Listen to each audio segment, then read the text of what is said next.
Every person has a story. Some shape us, some break us, and some help us heal. Join sisters Kim and Bibi as they explore mental health, trauma, relationships, and personal growth through honest conversations, lived experiences, and professional insights. Because understanding your story can change the way you live it. This is 8 Years to Live. I had gone into a coma. I would just say, Maria Shriver. Yes, yes. Why do we have so many nicknames for each other? That's a good question. Because medical trauma is one of the most under-recognized forms of trauma. Who are you going to talk to when I die? He's already telling you you've got 8 years to live. Hello. Oh, hello. It's me. What are It's you really doing? me. Is it really you? really me. WWW. I am at home. I am recording a podcast and I am by myself. WWW. WWW means what are you doing? Who are you with? Where are you at? And I may not get these in order. I'm home. Ruben's downstairs. And I'm also recording a podcast. How So did we'll just tell the WWW come out? audience. I know. I was going to say, we'll just tell the audience that we are lazy and efficient all at the same time. So instead of asking, what are you doing? Who are you with? And where are you at? We've just WWW'd it. Whether in a text, phone call. This is how we just like to, I don't know, make up our own language. I So we love can it. ask the audience, WWW. They can think about it. Exactly. Where are you? Who are you with? What are you doing? This is our daily, sometimes moment-to-moment question. Exactly. Yep. When Cody first heard me say that, Cody, my husband, when I asked you, what are you doing? Where are you at? Who are you with? He looks at me, he's like, I'm not the only one that you drill like that. And now I've shortened it. WWW. Do you say that to him too? No, he'd probably forget.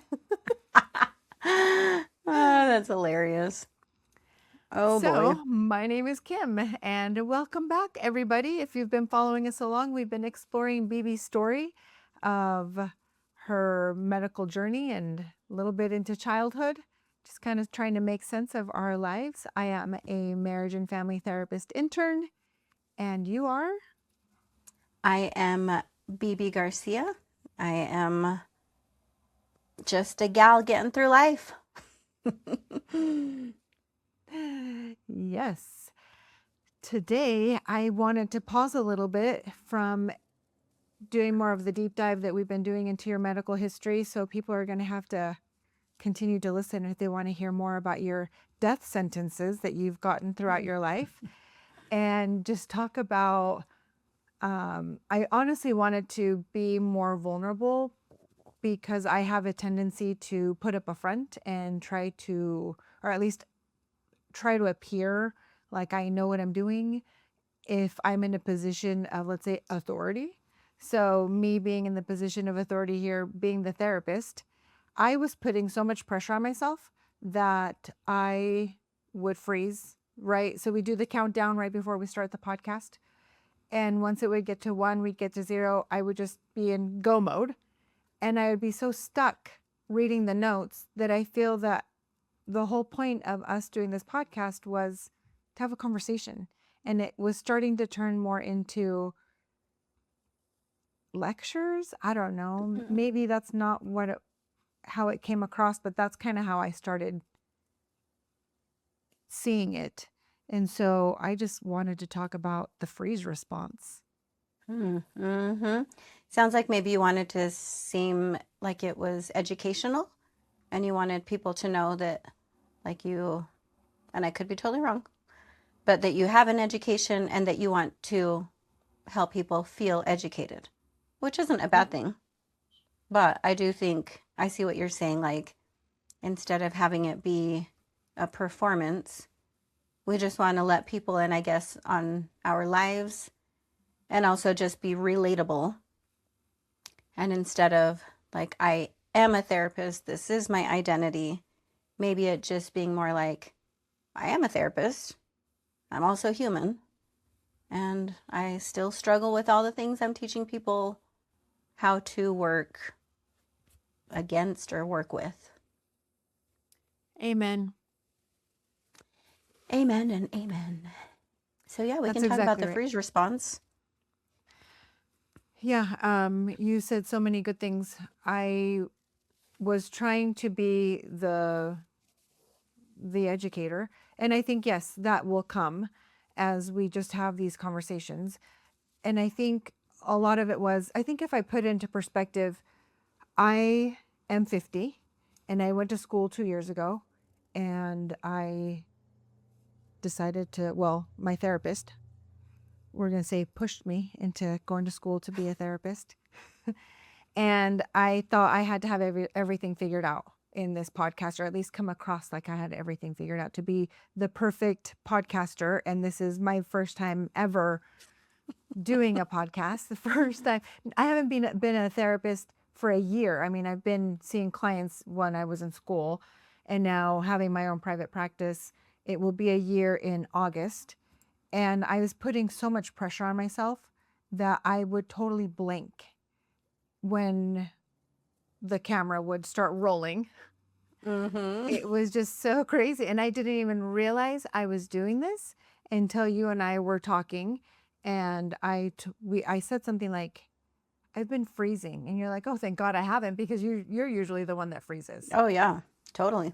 Mm-hmm. And so now I thought, why am I freezing? And it just made me think, because I'm not being authentic. And I just wanted to kind of rewind a little bit and maybe do a do-over, which I love doing do-overs, and starting fresh and having this episode fall more along the lines of the conversations that we actually have. Mm-hmm. Mm-hmm. I think that makes sense how you got there. And I'm sure your age plays a part in it, which I didn't really think about. Like, while I'm 50, I went to school just 2 years ago. I should know what I'm talking about. Yeah. I don't know. Could be true. I just put myself in your position. I'd be like, gosh, I say that to myself all the time. I'm 42 and I'm just learning this today. Things that I probably should have learned in preschool. Nevertheless, here we are. So I think that's awesome that you're being gracious with yourself and acknowledging, this is how I was feeling. This is how I was responding. And you don't have to do that. So that's cool. I think that you are using the practices that you teach. Exactly. I like to therapize myself often. Yes. Yep. Therapize away. Therapize me while you're at it. I need it.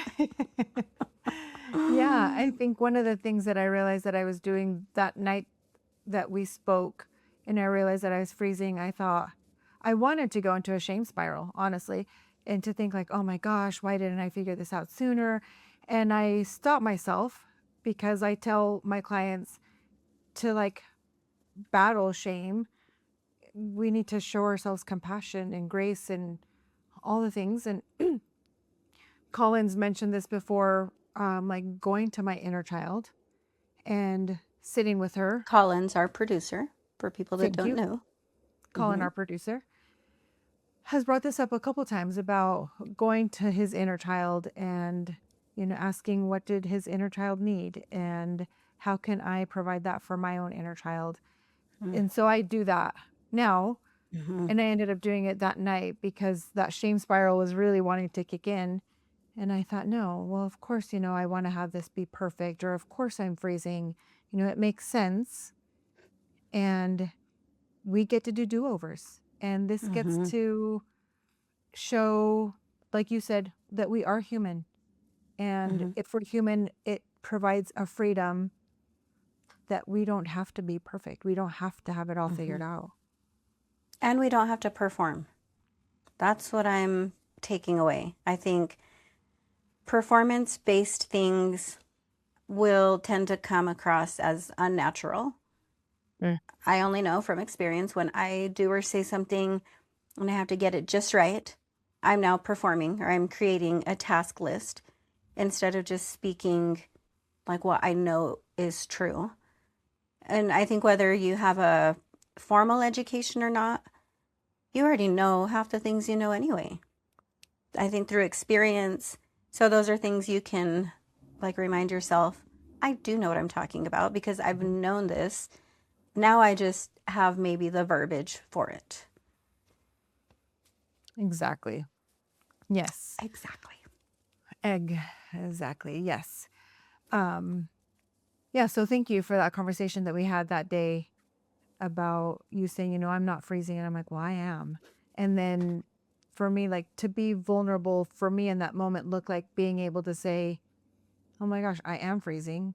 And I'm freezing because I think that I have to get it right and be perfect. And even just admitting that out loud years ago, I would not have been able to do that to you, let alone to myself. Mm-hmm. Because I think, like for me, being perfect means that I look a certain way. So like you said, I have to perform and that performance has to look a certain way. It's like dance, monkey dance. Yes, I was just thinking that dance, monkey dance, which is another one of our things we say often because we do tend to be performers. Yep. If we look the part, we are the part. Rewind. We cannot be the part if we don't know what we're talking about, and we can't fake it till we make it, which is another thing I feel like I've said a lot. Fake it till you make it. Don't fake it till you make it. We know what we know, and we can trust what we know and work with that. But I think it is important to acknowledge that performance-based anything is probably like a natural thing to do, especially if you're doing something for the first time. Like, we're going to do this podcast. It has to be perfect. It's going to be the number one. I don't know, maybe it will be, but it's not going to happen episode 1 unless our only audience is Colin. And he's not liking we will and subscribing. I'm just kidding. I know. I will reference Colin. People are going to think he's our imaginary friend, and that's okay.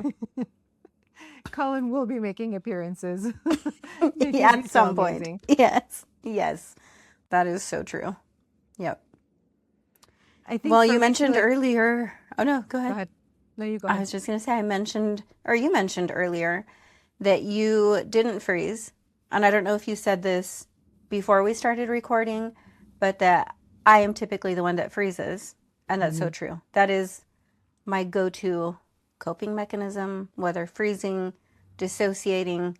I do tend to just like nod along, shake my head, or not shake, nod along and agree. Even if I have no idea what I'm reading. Like, I could be reading the notes and just read them, know what they mean, but not have understanding because I'm in such a hyper-aware state of mind. And so I think when you told me that, you said, I've been freezing on camera. I thought, oh, I totally get it. That's the first time we recorded. I did that. I immediately looked at the camera and had to do this whole show. I thought, this isn't what we're doing or why we're doing it. And it's easy for me, not being the therapist. I've got nothing to prove. I'm the audience here. It's easy for me to be like, yeah, I've done that. I've made that mistake. This is how I cope. But I think if I were in your shoes, I would do the same thing. But I don't know how far into the podcast it would have taken me to do something about it. I think I would have thought, okay, just keep on track. Just make sure next time you do this, go through all the notes, say it this way, use a certain tone. That's not even how we talk to each other. Right. And that's the whole idea. Exactly. Exactly. Maria Shriver. Just thinking that. You said something really good where you said, I've got nothing to prove. And I think that's where my phrase was coming in from.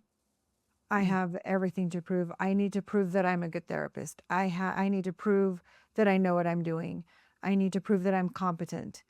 And just remembering I don't need to prove that, because before I would have to prove it like dance, monkey dance, so that I get love and affection.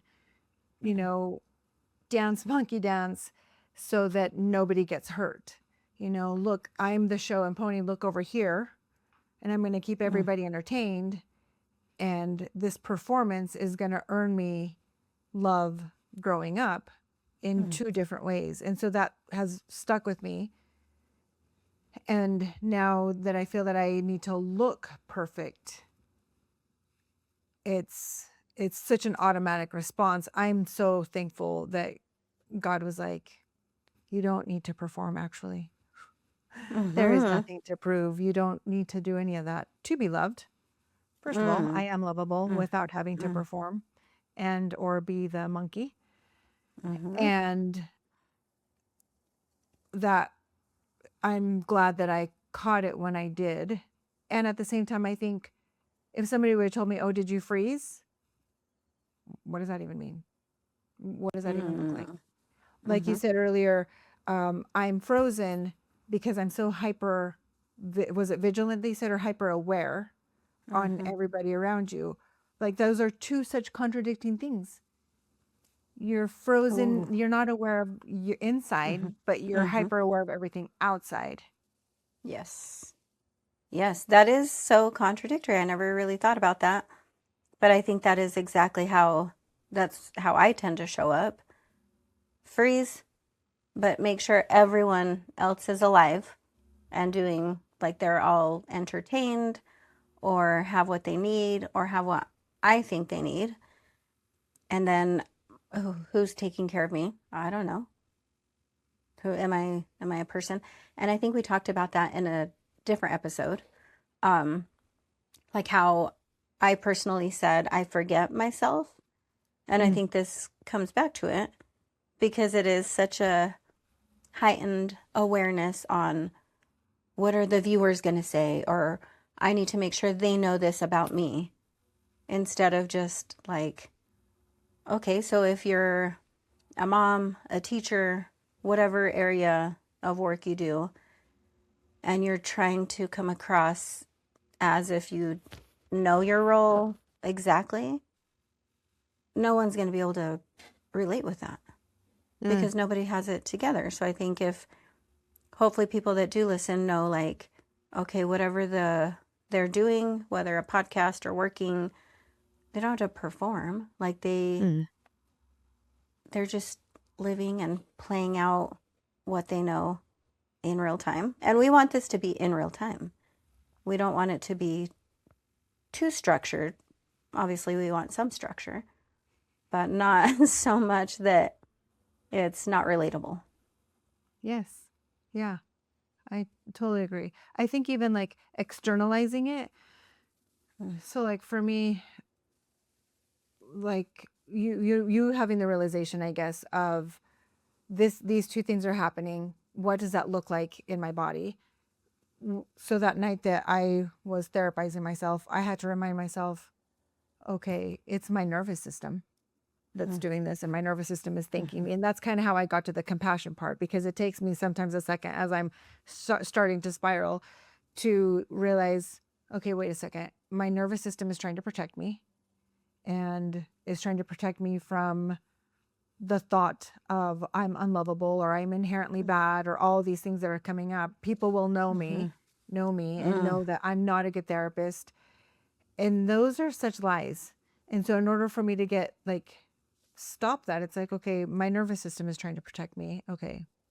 And it doesn't have to do that. And I learned that a long time ago. And now I can just stay with myself and not abandon myself, kind of like what you were saying about yourself earlier. Like I don't have to abandon myself. I can admit that I'm frozen on camera, or that I do want to try to get it right so that people do book an appointment with me or whatever, see me in a certain way.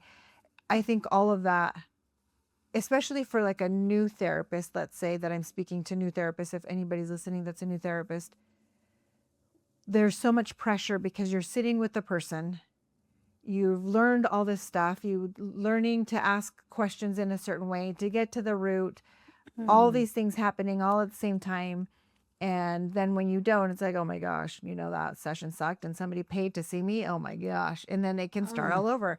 And so I think in these episodes, I didn't want to come across that way, but not being authentic comes across a certain way. And I thought, just like I tell my clients, when my insides match my outsides, I'm going to get what I want. And my answers are saying, be authentic, admit, I don't know what that means, or my mind just left me because I can't think of it. That's, I think, important for me to vocalize out loud. So just to remind myself that I am human and that's okay. Yep. I love it. I love it. And I think that's what makes you a good therapist. Because on camera, that's not your job. But a therapist is relatable. And even hearing your conversation with another guest, someone that you've interviewed or just talked to, the way you speak to them, the way you listen, very authentic. I think, yes, you are a good therapist. But I think on camera, it's more like, I have to prove it. Yes. Which I get. I think it makes sense why I would have done the same thing, why you felt that way or why you reacted that way. I'm just shocked. I have not frozen. That's so good. And I think you saying that you weren't freezing and me knowing right now that you're not freezing is helping me to stay thawed, not going frozen and not being, like I'm still learning that. And you being warm, or what's the melted? What's the opposite I don't of even know. frozen? Melted, I guess. I had never thought about that. That's a cool way to put it. And I think that kind of goes to show like our, what is it? Nervous system. Like my calm nervous system is helping your calm nervous system. Especially if we're just focused on in the conversation and not trying to bring in all the facts in one episode. Which I think the facts will come if they come. If not, it's just topical and conversational. And I think ultimately what we're trying to do is bring people in so that they are a part of something, so that we all feel like we're in it together. Yes. That co-regulation. And even as you were talking about co-regulation, like I'm rubbing my feet on the carpet. I'm barefoot right now. And that's just helping me stay present and not going in. Like I'm being able to stay thawed and not completely frozen, still nervous that I'm saying this out loud, and just reminding myself, okay, I am an adult now. I am 50. I am in today, right now, talking to you, my sister. We can say on the phone or whatever. All of that is helping me to not go into that dysregulated state of being frozen. Because when we freeze, like if I stop to thank myself, like thank you, nervous system, for protecting me, because I learned to do this when I was just a little girl and I had nowhere to go. I can't fight. I can't flight. I can't run away. And so I'm just frozen because I can't do any of the other two things that are like such a survival instinct that's within us. That is so true.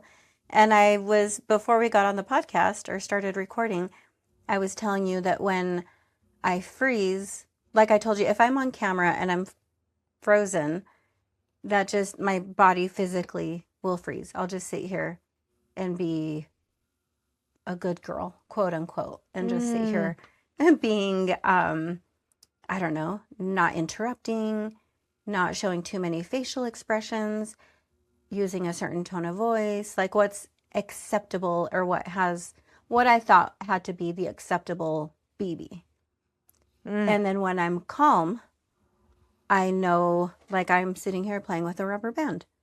This is me being not frozen. Like I can sit here and just fidget, or my body relaxes and my shoulders drop, my knees go up. It's a physical frozen or a thawed, as you just said, that I love, that comes up. Like my insides and my outsides will show. My faces will be expressive. My voice will be expressive. If not, I can just sit and talk monotone, and that's old me. I don't want to go back to old me. I want to be thawed. I don't want to be frozen. Mm-hmm. Mm-hmm. I like that you said, if I'm frozen, it's because I want to be a good girl. I heard another therapist say that the other day, and I thought, oh, hot dog. Yes. I just want to be that good girl. And the good girl for me was put on this show, put on the stand so that the attention is on me, not because I want to be special, but for me, it was like, if you keep your eyes on me, we're going to avoid having anybody get in trouble or avoid anybody being called out and shamed. So I'm just going to do this little dance over here so that nobody gets hurt. And I hadn't even put that together until recently. I definitely think about it often. The good girl, like, don't speak unless spoken to. I think, what the heck? I'm 42. I can speak up. Taking up space, that's something I've learned from you. Take up space. You're a person. You can interrupt, like time and place. You can give your feedback.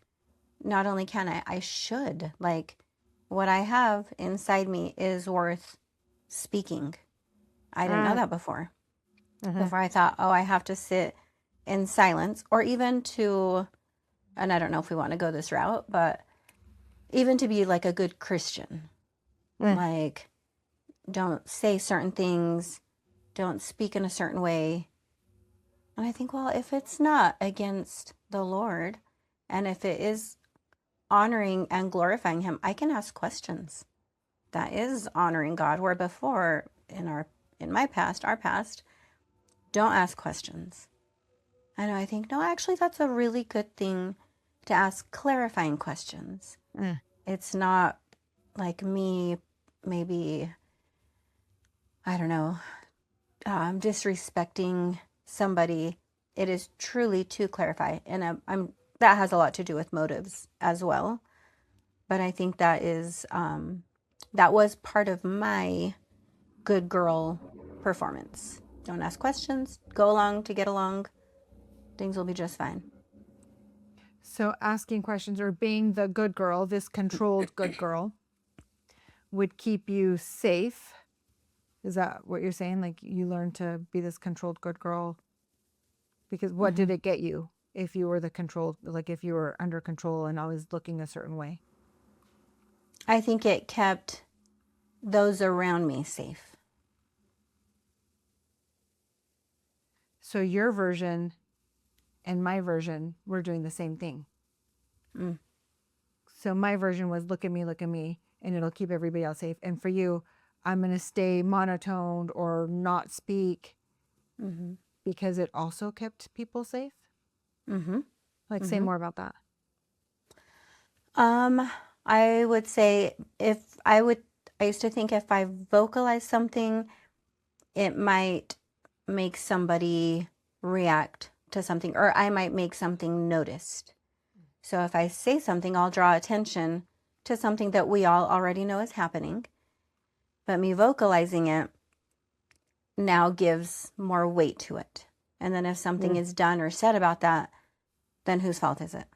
Mine. Because I said something. I brought attention. Same with like going in a car ride. Like, there's certain music. It wasn't until in my marriage at some point that I knew I could change the radio station if I wanted. Sounds like a simple thing. But I think when there's so much, I'm not sure what I'm going to want to call it, but when there's so much tension maybe, or the idea that I had to perform in a certain way and I didn't feel free to ask something that I wanted, then that's, in my mind, when I ask for something that's wanted, that's going to cause problems. If I ask for the radio station to be changed, that's going to be a problem. There's going to be a consequence. And so it wasn't until my marriage that Ruben, my husband, said, you don't have to ask me for permission to change the radio station. I said, what do you mean? Like, I thought you would get mad. It's like, why would I get mad? I just thought that was the reaction that, like, that deserved someone getting mad if you just change the station. So just things like that, I would freeze on that as well. Like, the music's on, freeze. Don't change the station. Don't sing along. Don't do this. Something might be disrupted. So to me, that I will disrupt whatever flow we have going on. Especially if it's a good flow and there's not Yeah. a bad flow. So you don't want to really rock the boat, because if you rock the boat, then who knows what's going to happen. Mm-hmm. Do you Exactly. think that this, like, how was that for you when you were in the hospital? The good girl part? The not rocking the boat, not asking to change the radio station. So, like, not asking for what you needed. Ooh, that's a good question. I would say, because I was with our mom and she was my safe space at the time, I did feel like I could ask her for things I needed and wanted. Or she would see the need and want, and she would seek it out for me on my behalf. So, for instance, I wasn't eating well at all at one point in the hospital. I had lost a lot of weight. I was, gosh, I don't even know how much I weighed, but I was just very malnourished, I would say. And I was on a very special or strict diet, so I couldn't eat what I was actually craving. So our mom would get food however she could, even though she knew I shouldn't eat it. But she knew that something is better than nothing. So she would give me those needs. And so I knew that I could ask her, hey, I'm hungry. Can you get me this? Where in our home situation, it was different with our other parent. Where I couldn't ask, if I can't ask for the radio station to be changed, I definitely can't ask for food. As a little crazy as that sounds, but you can't ask for something small. Why would you ask for something big? Yeah. That's so crazy, because I'm trying to think back then. I know that I did a lot of our mom's bidding. So, like, I'm thinking you needing food, or let's say we'll use the example of the ramen noodles. So you liked the ramen noodles and you liked the seasoning. And so our mom would take the ramen noodles and take the seasoning out of all of the noodles and give them to you. Meanwhile, back at the ranch, we're the rest of us just like, well, we're just going to go without, or Eat the Bibi gets noodles. the plain. Yes, you would eat the noodles plain, not even cooked.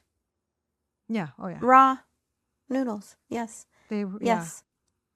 And I Yep. think too, like, that just kind of reinforced that my needs didn't matter and I should be sacrificing, because then if I said something like the noodles, I remember getting mad that there was no seasoning, and she's like, well, your sister needs them. Okay, I guess she needs them more than I do. And like, what a message, hence JoJo came about.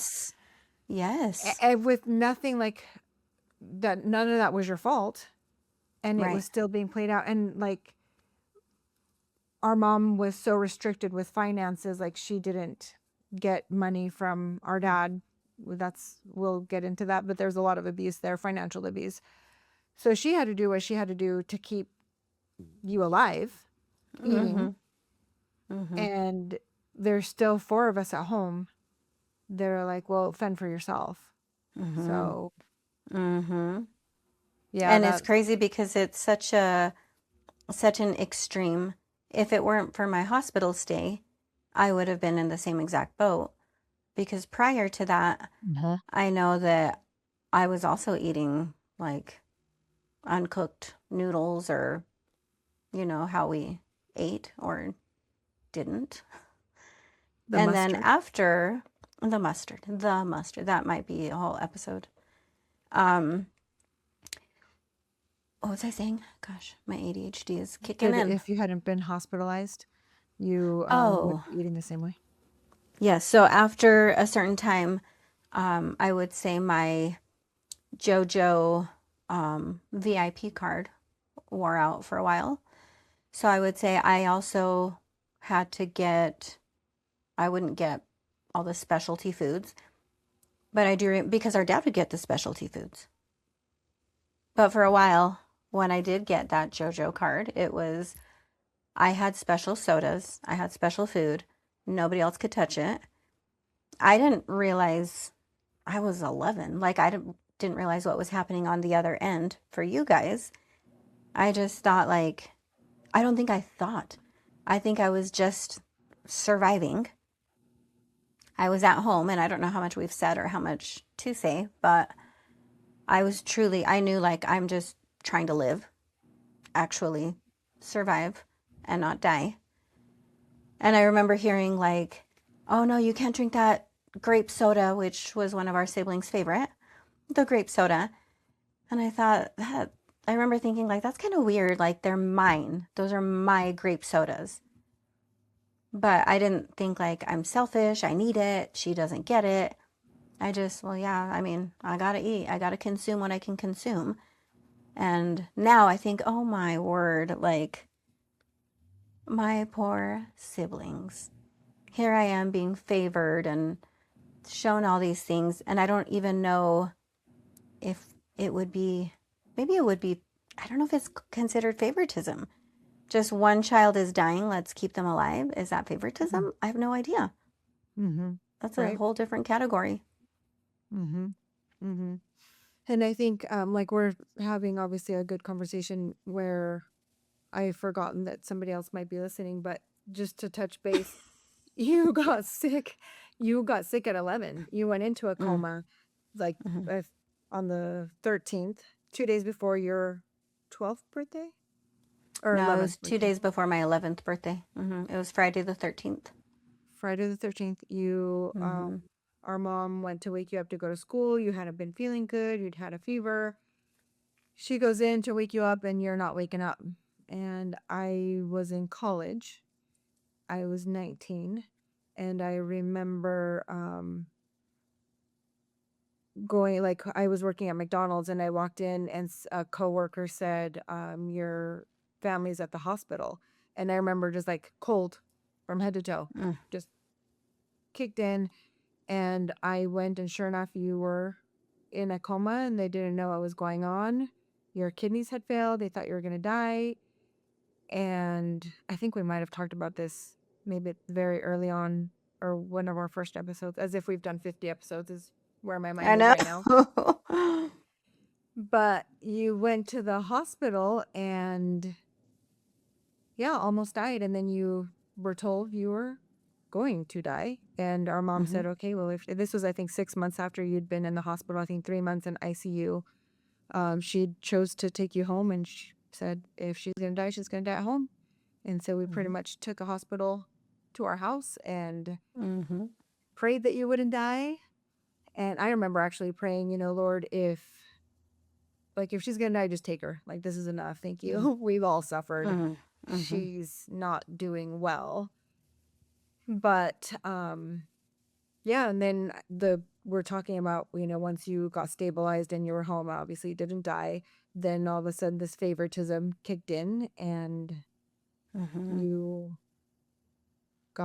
had to eat because you were trying to actually, it wasn't a perceived, you Right. were actually trying to live because you were And so trying damaged. to think about it, like on our mom's perspective, I would probably do the same. Or, Yeah, well, I for don't know that I would do the same, but I would do something similar. Like, we're limited on money, like you said.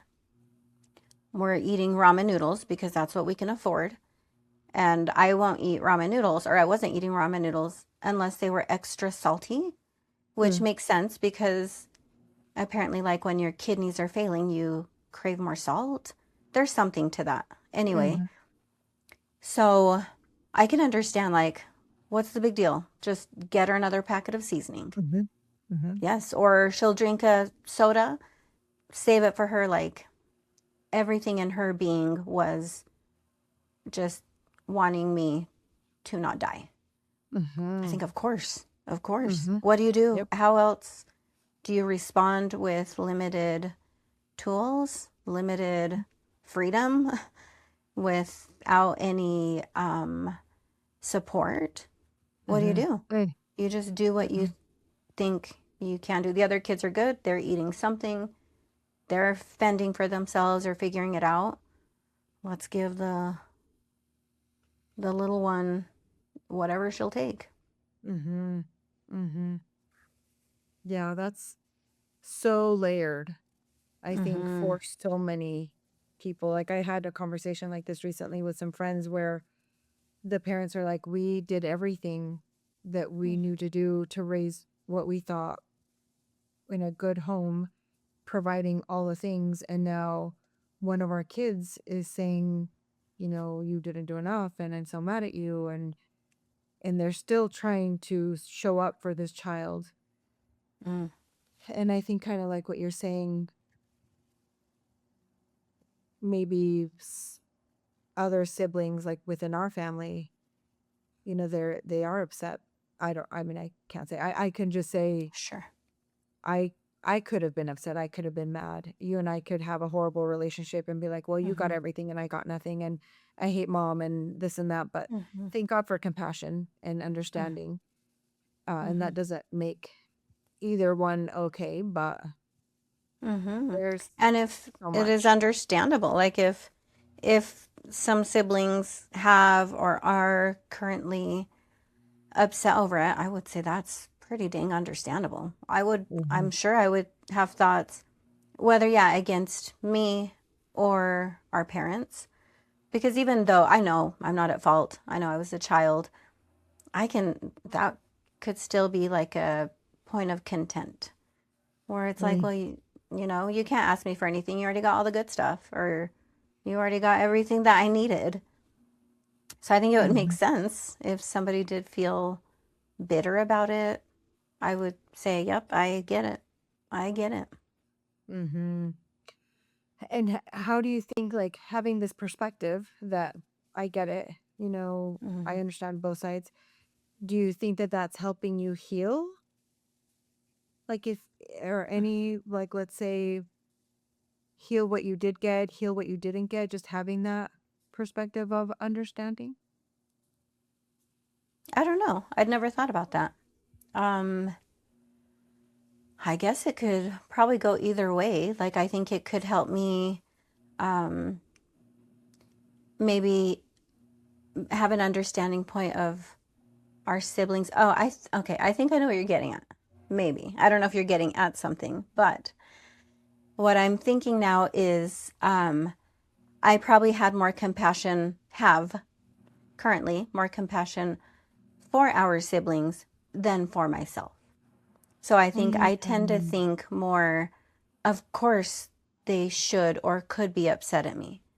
Of course they should, rather than saying, like, having maybe a small thought in my mind of, gosh, I'm sorry you had to go through that, or I wish, yeah, I can think that, but maybe having both at the same time, having compassion for them and for myself. Again, not forgetting that I did need extra something. Everything, really, if I'm Mhm. being honest. I needed extra help in every area of life. Mhm. Physical, mental, spiritual. I couldn't walk. I couldn't talk. I couldn't do anything by myself. Mm. And so I think that I think probably is a little bit more vulnerable for me to think, rather Mm. than thinking, gosh, that sucks. They didn't get the grape soda, or they didn't get this. So for me to think, what did I need? Because I also had other needs, that maybe I was getting specialty foods and specialty um, drinks, but I still didn't. Gosh, and I'm trying to be very cautious about how I say this.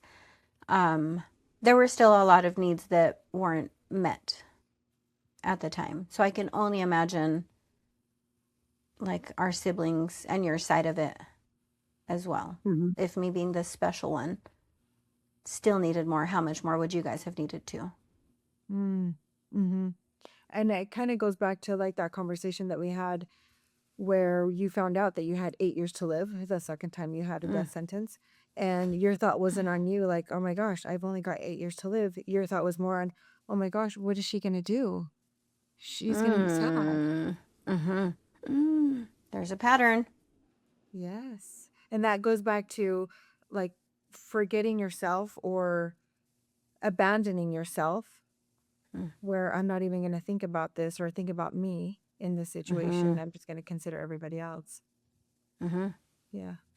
I think for me, being able to hold, and my therapist taught me this, being able to hold the two truths at the same time, that's helped me to heal. Understanding that our mom was up against horrific things, some really horrific things, and you were up against some horrific things, and so was I. All of those were happening at the same time.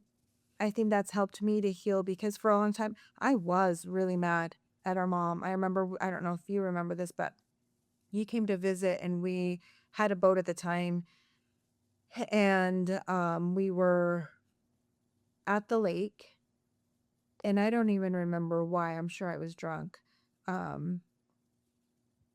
We started talking about our mom, and I was so angry. I just barely started going to therapy, I think. And I was just telling you how angry I was at our mom for XYZ. And I remember you telling me, you might want to keep going to your therapist. And how you felt. Yes, because at the time I thought it's wrong of me to be angry. And now knowing that I can honor that anger,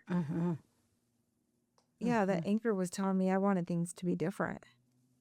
And to having compassion for myself like that sucked that I didn't get what I needed.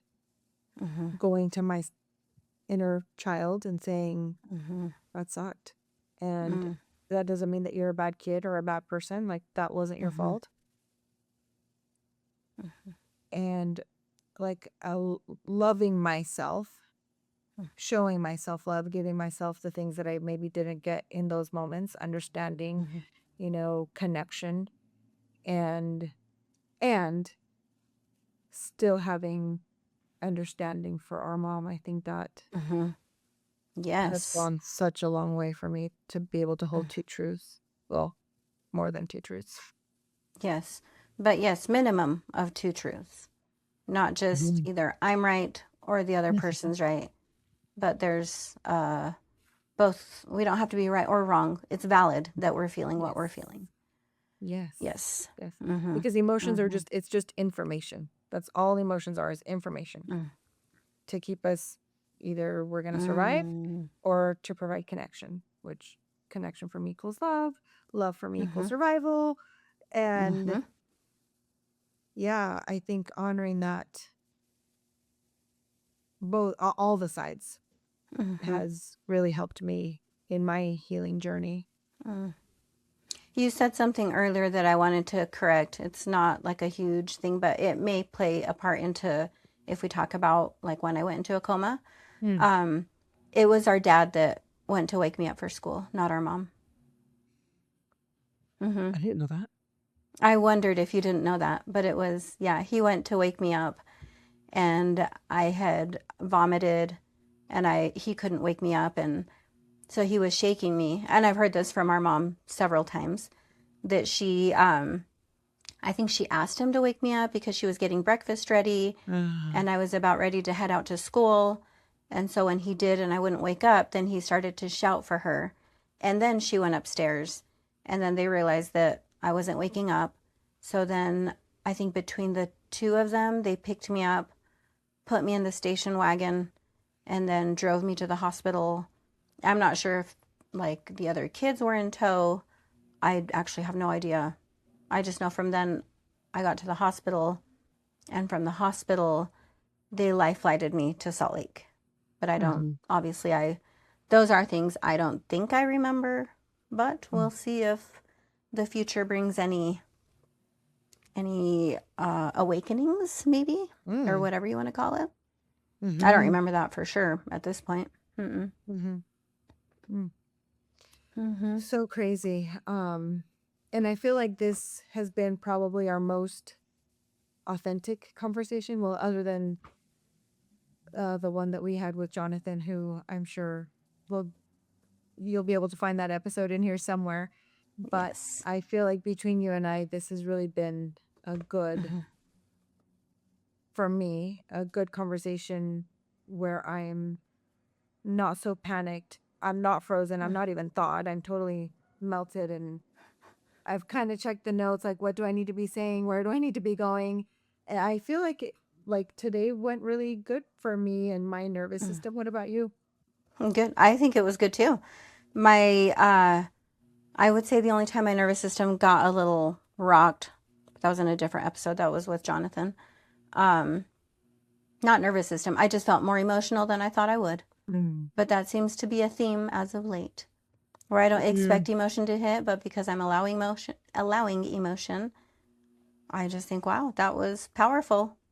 What are those emotions signaling? That I'm happy, excited, in awe, all the things. Yes. Receiving kindness. Yes. Or realizing, like, giving kindness too, like telling Jonathan Yes. how much it meant to me Yes. back when I was 17 to spend so much time with him and Billy. I think about that so much. I think about it all the time. But to never have said it and then say it, I thought, wow, that was really cool. What a cool opportunity. Yeah, I thought so too.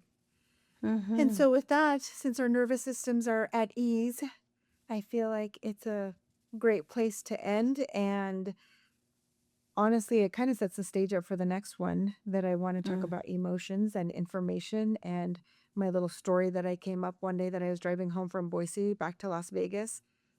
This whole metaphor or analogy, I don't know which one it is, but I can't wait to talk about that one for next time. So if this resonates with anybody, we would love for you to connect with us and just continue to follow us on our journey and see what else is in store. So like, subscribe, all the things. Ask questions also. Thank you for listening. Thank you. Bye.